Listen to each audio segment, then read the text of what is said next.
Well, the theme that unites these lectures is creativity and the techniques by which the artist can refine his or her vision, expand the vision, communicate the vision. Usually for me, a poem starts with an image or a line, and it can be something as simple as something witnessed on the side of the road or something seen outside when I'm walking, and it stays with me long enough that when I get back to the page, it's still there, and I want to put it down. I walk probably every day, and that for me is the precursor to pretty much any writing that I do. And creativity in nature has a curious distribution. It's something which accumulates through time.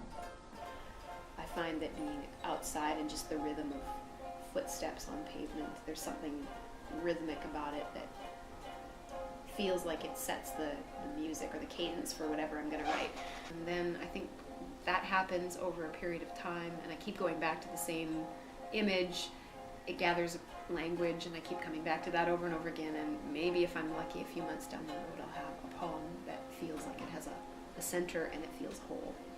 But I say that, after a couple months, I'm hoping. Sometimes it takes 3 or 4 years for me to find what that image, what it's doing and why I'm writing about it. So it can be different for every poem.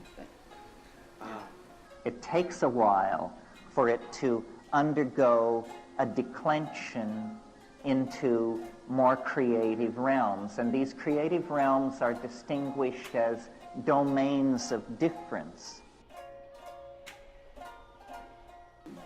It seems to me we only remember the really bad stuff and the really good stuff. So one of my fears as a writer is that I do not want to fall into I don't want to be mediocre. The precondition for creativity is, I think, disequilibrium, what mathematicians now call chaos. A true effort to bend the boundaries of art, to create new permission really for the unthinkable. What do we mean when we say the unthinkable? We mean the envelope of that which can be conceived. And so understanding then is the precondition for creativity. And this understanding is not so much intellectual as it is visual. But then there's the lasting quality of it, and that we can't often know in the moment, and it will be 50 years from now. Are we still looking at this poem? Are we still looking at this painting? Are we still listening to that song?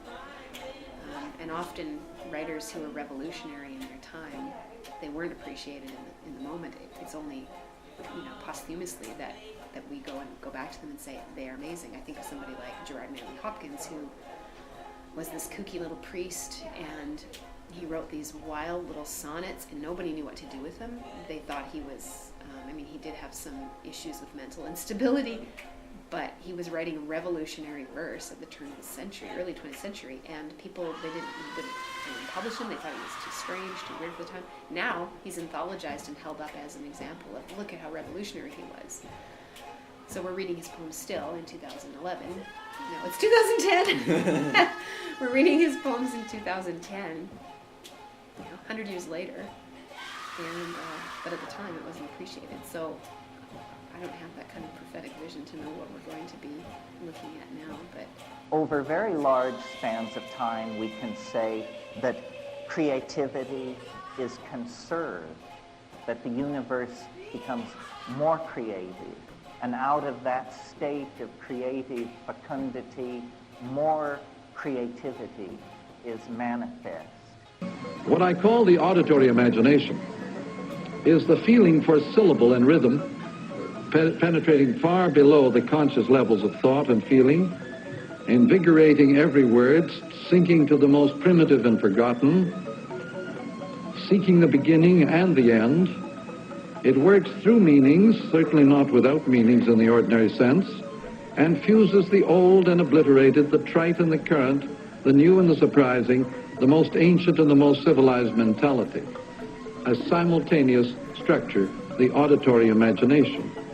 Eliot is famous also for his remark that all art from Homer to the present forms a simultaneous order, another acoustic image.